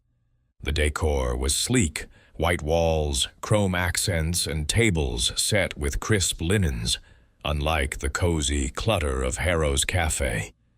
Behind the counter, a young barista moved with practiced efficiency, while Mr. Dutton himself stood near the back, conferring with a supplier. His sharp eyes flicked toward Miss Marple, registering her presence with a flicker of curiosity before returning to his conversation. Miss Marple settled at a small table near the window, ordering a pot of tea with her usual mild demeanor. As she waited, her eyes roamed the room, noting the details that spoke of Dutton's success, the steady stream of customers, the well-stocked counter, the air of prosperity that clung to every surface. Yet beneath the polish, she sensed a tension, a watchfulness in the staff that suggested more than just a busy day. Her knitting needles emerged from her bag, their steady rhythm a cover for her keen observation. A young waitress, no older than Clara, brought her tea, her smile polite but strained. "Here you are, ma'am," she said, setting down the tray. "Anything else I can get you?" Miss Marple smiled warmly, her eyes twinkling. "Oh, nothing at all, my dear. This looks lovely. You must be very busy here. The Teacup Haven is quite the talk of the village." The girl's smile widened, but her eyes darted toward Dutton, who was now watching from the counter. "We do all right, ma'am. Mr. Dutton keeps things running smooth." Her voice was bright, but Miss Marple caught the slight hesitation, the way her fingers fidgeted with her apron. "Such a shame about the copper kettle," Miss Marple said, her tone conversational. "That poor man, Mr. Grayson, dying so suddenly. I suppose you've heard the talk?" The girl's face paled, and she glanced again at Dutton, who was now approaching another table. "Oh, yes, ma'am. It's awful. We don't get much news here, but... well, it's a small village, isn't it?" She lowered her voice, leaning closer. "They say it was poison. Is that true?" Miss Marple nodded, her expression sympathetic. "So they say, my dear. A dreadful thing. I was there this morning, you know. Such a shock. Did you ever see Mr. Grayson here by any chance?" The girl shook her head quickly. "No, ma'am. He never came here. Not that I saw anyway. Mr. Dutton didn't like him much. From what I heard, said he was trouble, always poking into other people's businesses." She caught herself, her cheeks flushing, and stepped back. "I shouldn't say that. I've got to get back to work." As the girl hurried away, Miss Marple's needles clicked on, her mind processing the exchange. The waitress's unease, her quick glance at Dutton, suggested a workplace where loyalty was demanded and perhaps fear enforced. Dutton's dislike of Grayson was no surprise, given the notebook's hints of a takeover, but the girl's words confirmed his animosity was known among his staff. Miss Marple sipped her tea, her eyes drifting to Dutton, who was now charming a group of customers with his polished smile. His ease was a performance, she thought, masking a man who guarded his empire fiercely. A moment later, a familiar figure caught her eye. Tommy, the delivery boy, entering with a crate of vegetables. His lanky frame and tousled hair marked him as the same lad mentioned by Harrow and Mrs. Linton. He moved quickly, setting the crate behind the counter and exchanging a few words with the barista. Miss Marple, ever alert, beckoned him over as he passed her table, her smile disarming. "You're Tommy, aren't you?" she said, her voice gentle. "I've seen you about, delivering to the Copper Kettle. Such a busy lad." Tommy grinned, his cheeks reddening. "Yes, ma'am. Got to keep moving, you know. Market's always needing something delivered." He shifted his weight, clearly eager to move on, but too polite to rush away. Miss Marple leaned forward, her tone conspiratorial. "I was at the Copper Kettle this morning, you know, when that poor man died. You were there earlier, weren't you? Dropping off sugar, I believe?" Tommy's grin faded, and he nodded, his eyes wary. "Yes, ma'am. Just a quick drop-off, in and out.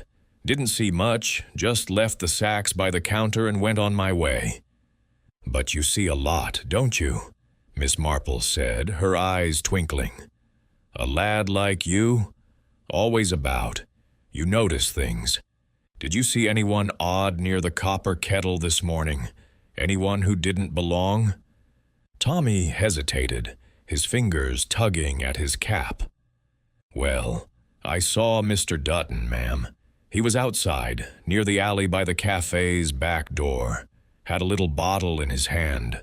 Thought it was his flask, maybe. Didn't think much of it then, but—" He trailed off, glancing toward Dutton, who was now watching from across the room. Miss Marple's needles paused, her mind seizing on the detail. "A bottle, you say? How interesting. And was he there long?" "Not long, ma'am. Just a minute. Then he walked off toward the market. I didn't think nothing of it. Mr. Dutton's always about." Tommy's voice was low, and he shuffled his feet, clearly uneasy under Dutton's gaze. "You've been very helpful, Tommy," Miss Marple said, her smile warm. "Run along now, but do tell the inspector if you remember anything else." As Tommy scurried away, Miss Marple's thoughts turned to the bottle he'd mentioned. Dutton's flask, now in police custody, was a likely candidate, but the fact that Tommy had seen it, or something like it, near the Copper Kettle's back entrance was a new piece of the puzzle. Cyanide, she knew, could be carried in a small vial, easily concealed and quickly used. Dutton's presence in the alley, away from prying eyes, suggested a man with a plan, one who knew the cafe's routines well enough to act unnoticed. Dutton approached her table, his smile smooth, but his eyes guarded. Miss Marple, isn't it? A pleasure to see you in my establishment. I hope the tea's to your liking." "Oh, quite delightful, Mr. Dutton," she replied, her tone mild. "You've built a fine place here. It must take a great deal of effort to keep it so successful." Dutton's smile tightened, and he inclined his head. "It does, but I've always believed in protecting what's mine. This village deserves a modern touch, don't you think?" Miss Marple nodded, her eyes never leaving his. "Indeed, though change can stir up trouble, can't it? Poor Mr. Grayson seemed to have ideas about change, big plans, from what I hear." Dutton's expression flickered, a shadow of irritation crossing his face. Grayson was a meddler. Men like him think they can buy anything, or anyone, but St. Mary Mead isn't for sale. His voice was calm, but Miss Marple caught the steel beneath it, the hint of a man who saw threats in every corner. As Dutton excused himself, Miss Marple's needles resumed their rhythm, her mind racing. The teacup haven was Dutton's kingdom, and Grayson's plans, revealed in the notebook, threatened to topple it. Tommy's sighting of the bottle, combined with Dutton's guarded demeanor, painted a picture of a man with both motive and opportunity. In St. Mary Mead, where ambition burned quietly, Miss Marple knew the truth lay in the art of observation, the fleeting glance, the whispered fear, the shadow of a rival with a vial in hand. Chapter 10. The Trap is Set. The Copper Kettle Café, its warmth now a distant memory, stood cloaked in the somber hush of a crime scene, its tables and chairs untouched since Mr. Grayson's fatal collapse. The police tape at the entrance swayed in the late afternoon breeze, a silent sentinel against the villagers' ceaseless curiosity. Inside, the air held the faint, bitter trace of cyanide beneath the fading aroma of coffee, a reminder of the calculated act that had upended St. Mary Mead's tranquil routine. Miss Jane Marple, seated in her familiar corner, her knitting needles moving with their quiet rhythm, sifted through the mosaic of clues gathered from her observations and Craddock's interviews. Clara's nervous loyalty, Mr. Harrow's desperate ambition, Mr. Dutton's polished menace, Mrs. Linton's guarded secrets, and young Tommy's glimpse of a mysterious vial had woven a tapestry of suspicion, each thread pointing to a motive rooted in fear or greed. Yet it was Mr. Dutton, with his silver flask and fleeting presence near the cafe's back entrance, who loomed largest in her thoughts.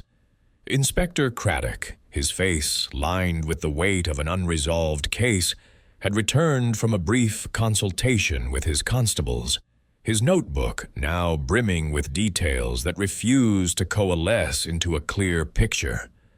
The lab results on Grayson's coffee cup and Dutton's flask were still hours away, but Miss Marple's visit to the teacup haven had sharpened the focus on Dutton's potential role. Tommy's account of seeing him with a vial near the Copper Kettles alley, combined with the notebook's evidence of Grayson's aggressive business plans, painted Dutton as a man with both motive and opportunity. Yet proof remained elusive, and Miss Marple knew that in a village like St. Mary Mead, the truth often required a gentle nudge to reveal itself. "Inspector," Miss Marple said, her voice soft but deliberate as Craddock approached her corner, "I've been thinking about our suspects. They're all bound by Grayson's schemes, but Mr. Dutton's reaction at his cafe struck me as particularly telling. He's a man who guards his success fiercely, and that vial Tommy saw, it's too significant to dismiss." Craddock nodded, his expression thoughtful. "I agree. Dutton's alibi at the market checks out, but only partially. Mrs. Carter saw him, but he left earlier than he claimed, giving him time to be near the copper kettle. That flask of his is with the lab now. If there's cyanide in it, we've got him." Miss Marple's needles paused, her eyes twinkling behind her spectacles. "But people like Mr. Dutton are careful, Inspector. He may have cleaned the flask or used another container entirely. We need to draw him out to see how he reacts under pressure. A man like that reveals himself when he feels the noose tightening." Craddock raised an eyebrow, accustomed to her knack for cutting through the fog of a case. "You're suggesting a trap?" "Precisely," she replied, her smile faint but resolute. "Gather the suspects together, perhaps under the guise of a memorial for Mr. Grayson. Let them think the investigation is stalled, but drop a hint, something about the flask, perhaps, that suggests you're closer than you are. Watch their faces, Inspector. The guilty one will betray himself." Craddock considered this, his pen tapping against his notebook. "It's risky, but it could work.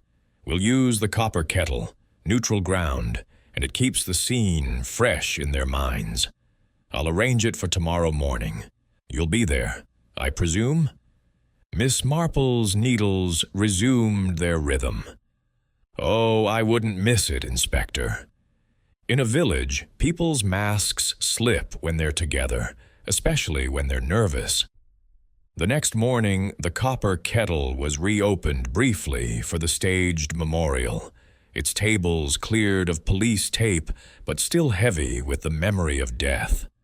The suspects, Clara, Mr. Harrow, Mr. Dutton, and Mrs. Linton, arrived under Craddock's summons, each wearing a mask of solemnity that Miss Marple knew concealed varying degrees of unease.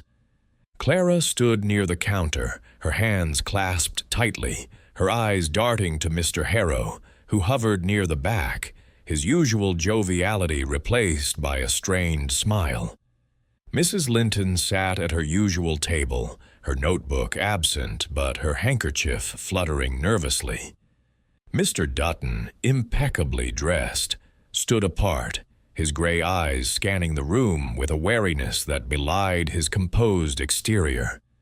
Craddock, standing at the center of the café, addressed the small gathering, his tone somber but authoritative. "Thank you for coming. We're here to honor Mr. Grayson, but also to update you on our investigation. We're making progress, closer than some might think." He paused, letting the words hang, and Miss Marple watched the suspects closely, her eyes catching every flicker of emotion. Clara's fingers tightened, her face paling as she glanced at Harrow. Harrow himself shifted uncomfortably, his hands smoothing his apron as if to steady himself. Mrs. Linton's handkerchief stilled, her eyes narrowing slightly, while Dutton's posture stiffened, his hand brushing the pocket where his flask usually rested. Craddock continued, his voice deliberate. "We've found traces of something interesting, a certain flask, for instance, that may hold more than just brandy. The lab's results are due soon, but we're confident they'll point us in the right direction." The effect was immediate, though subtle. Clara's shoulders slumped, as if relieved the focus was elsewhere. Harrow's face flushed, his eyes darting to Dutton, a mix of suspicion and fear. Mrs. Linton's lips parted, her gaze flicking to her handbag as if protecting a secret. But it was Dutton who betrayed the most. A slight twitch of his mouth, a clenching of his fist, quickly masked by a forced smile. "A flask?" he said, his voice smooth but strained. "Plenty of people carry them, Inspector. Hardly evidence of anything." Miss Marple's needles slowed, her mind seizing on Dutton's reaction. His attempt to deflect was too quick, too calculated, and she recalled Tommy's sighting of him with a vial near the alley. The flask, whether it held cyanide or not, was a symbol of his vulnerability, and Craddock's mention of it had rattled him. She leaned forward slightly, her voice gentle but pointed. "Oh, but it's the little things, Mr. Dutton, that matter in a village like this. A flask, a glance, a moment alone near a back door. Small details, but they add up." Dutton's eyes met hers, a flash of something, anger perhaps, or fear, crossing his face before he regained his composure.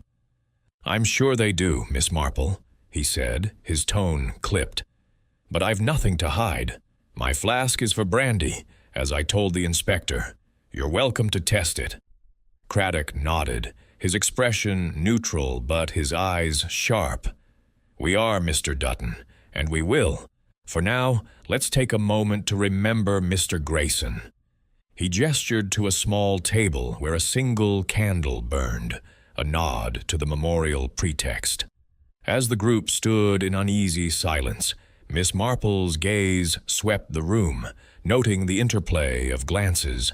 Clara's anxious look at Harrow, Harrow's wary stare at Dutton, Mrs. Linton's nervous fidgeting, and Dutton's rigid posture, his hand still near his pocket. The memorial ended quickly, the suspects dispersing with murmured farewells, but Miss Marple lingered, her knitting resumed as Craddock approached. "Well?" he asked, his voice low. "Did you see what you expected?" She smiled, her eyes twinkling. "More than I expected, Inspector." Mr. Dutton's reaction was telling. He's nervous, and not just about the flask. He knows it's a weak point. Clara's frightened, but I think it's for Mr. Harrow, not herself. Mrs. Linton's hiding something, but it's not murder. She's too cautious for that. And Mr. Harrow, he's afraid, but not of guilt. He suspects someone, I think. Craddock jotted a note, his brow furrowed. "Dutton's my bet, but we need the lab results to pin him down. That trap of yours worked. He's shaken." Miss Marple's needles clicked softly. "Shaken, yes, but clever men like him recover quickly. Watch him, Inspector, but don't underestimate the others. In St. Mary Mead, the truth hides in the spaces between words and glances."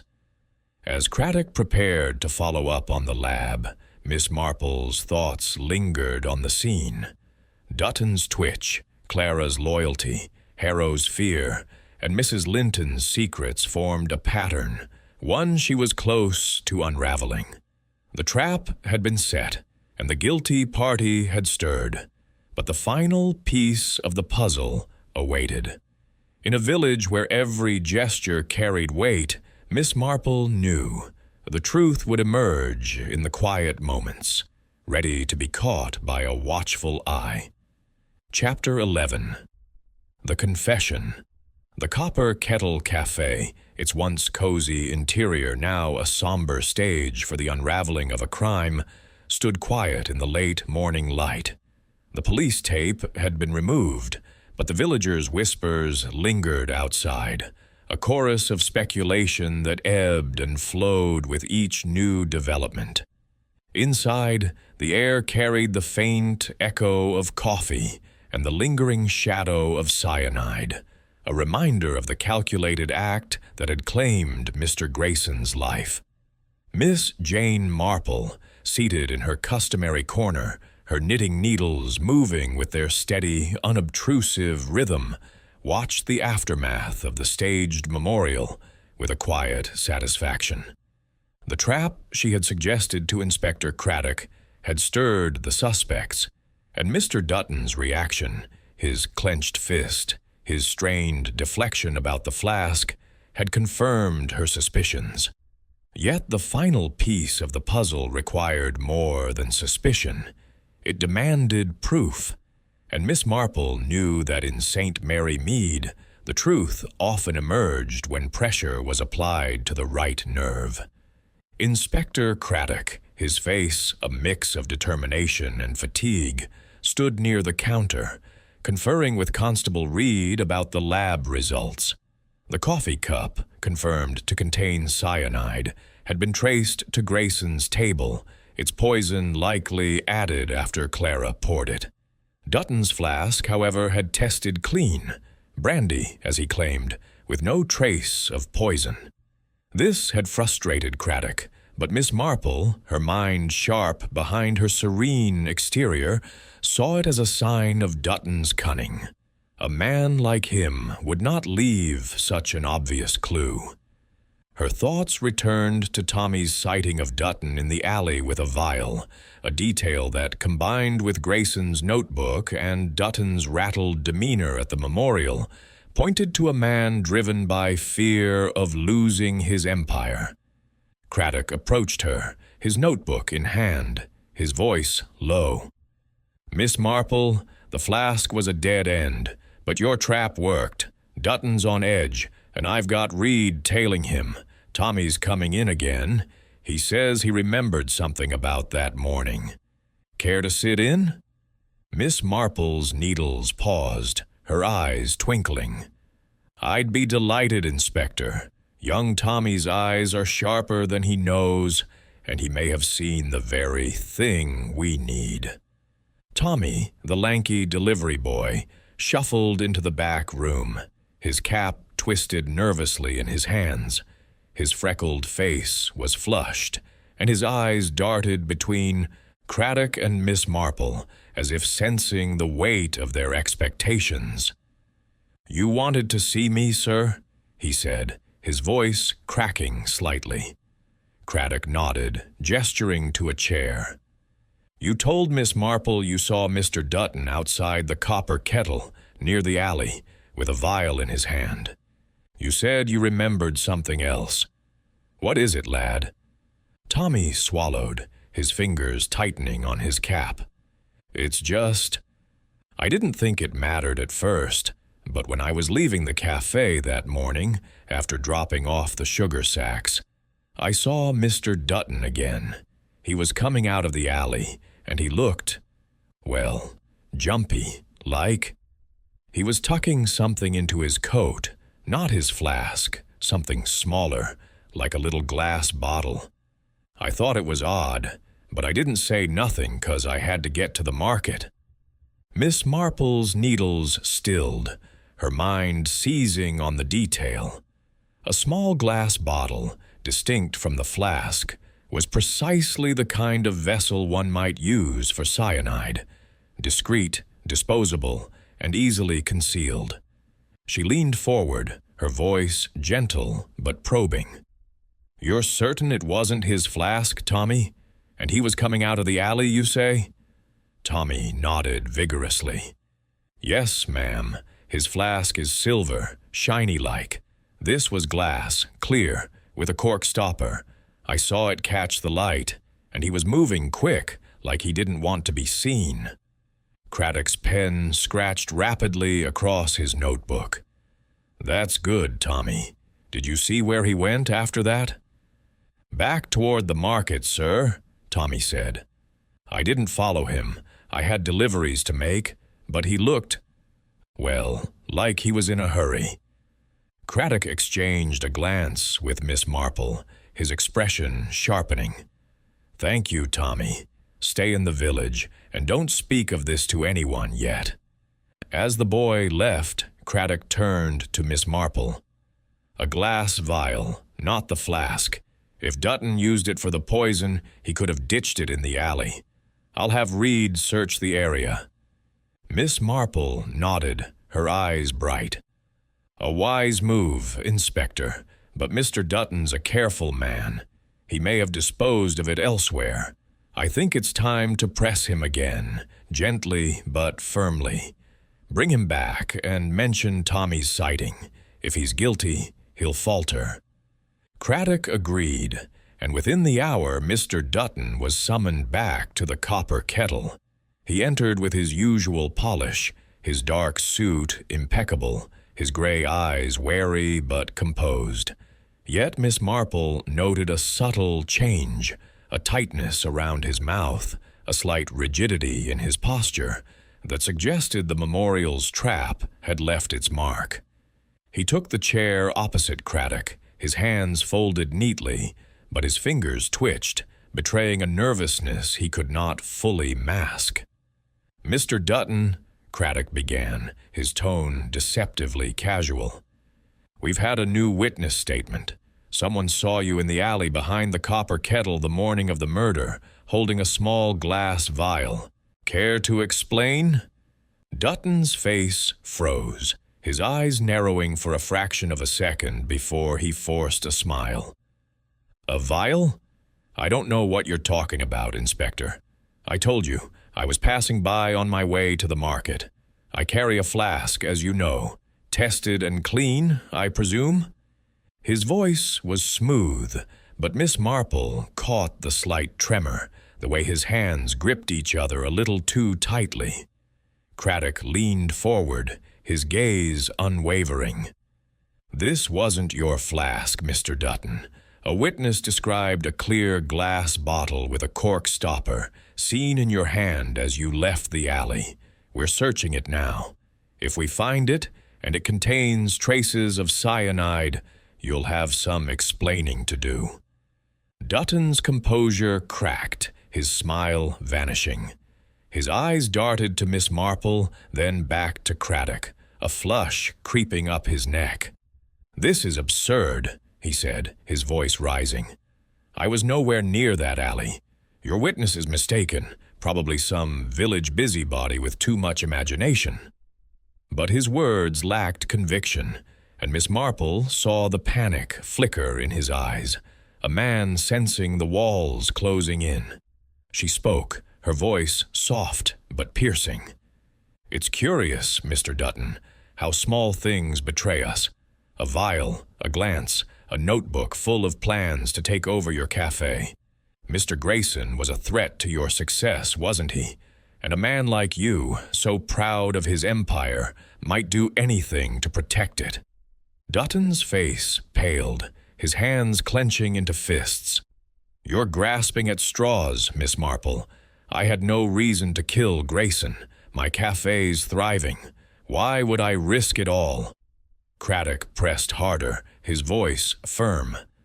"Because Grayson was planning to outbid you, to merge the copper kettle and teacup haven under his control. His notebook proves it, and we have a witness placing you at the scene with a vial that could have held the cyanide. Shall we continue, or would you like to tell us the truth?" Dutton's shoulders slumped, his polished facade crumbling. He ran a hand through his hair, his eyes darting around the room as if seeking an escape. Then, in a voice barely above a whisper, he spoke. "All right, it was me. I poisoned him." The words hung in the air, heavy with finality. Grayson was going to ruin me.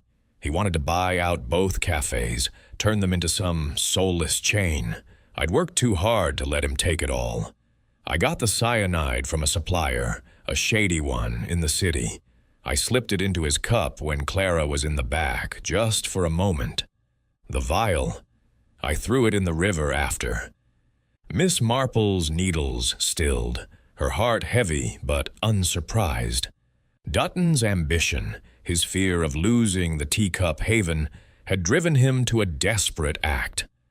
Craddock signaled to Constable Reed, who stepped forward to cuff Dutton, his face grim. "Edward Dutton, you're under arrest for the murder of Mr. Grayson. Anything you say may be used against you." As Dutton was led away, his head bowed, Miss Marple turned to Craddock, her expression somber. "A sad business, Inspector. Ambition can be as deadly as any poison." Craddock nodded, his relief tempered by exhaustion. "Your trap worked, Miss Marple. Without it, he might have held out longer." She smiled faintly, her needles resuming their rhythm. "In St. Mary Mead, Inspector, the truth always finds a way, if you know where to look." Chapter 12. The Village Restored.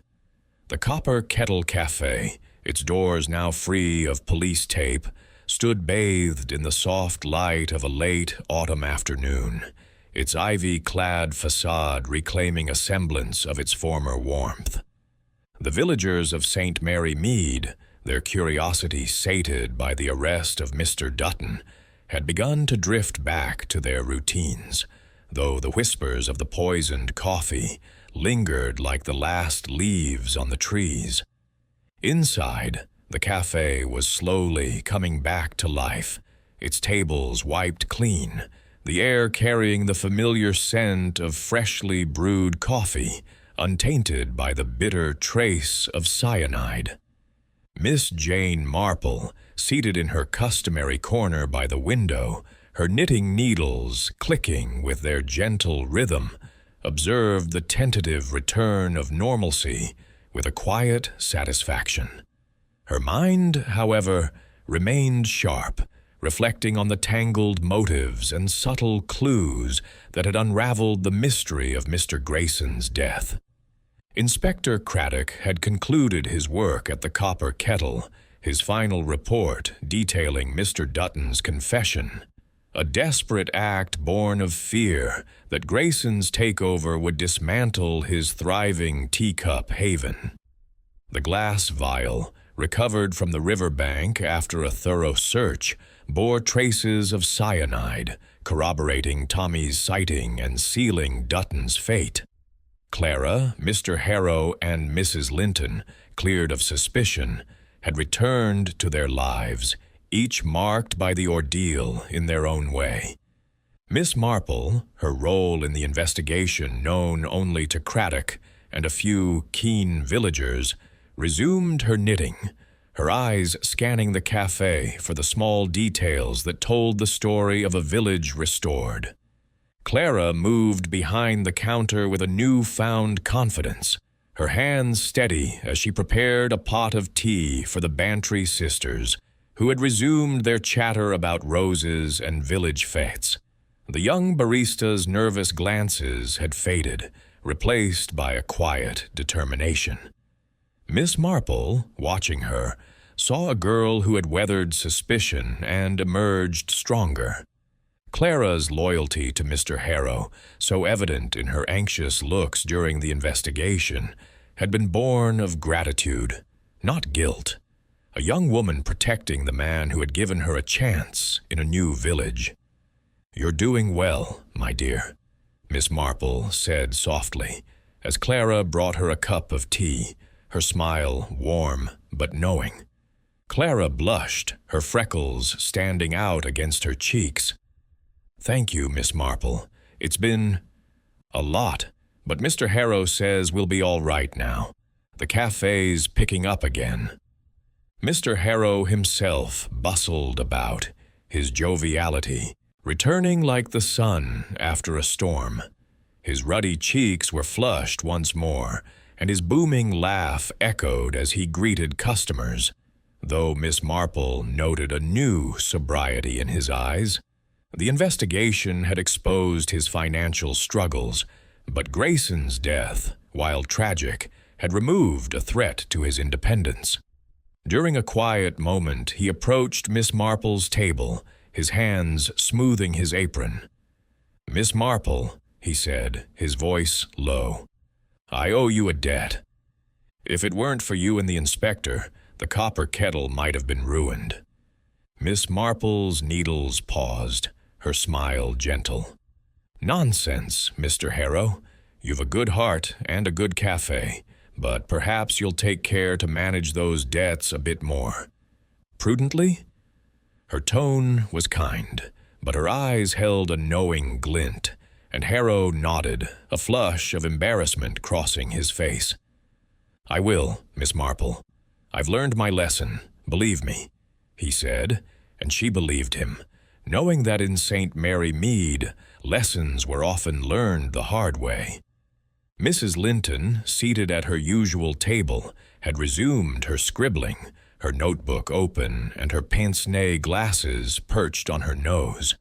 Yet her demeanor was softer, her glances less sharp, as if the weight of suspicion had tempered her gossipy zeal.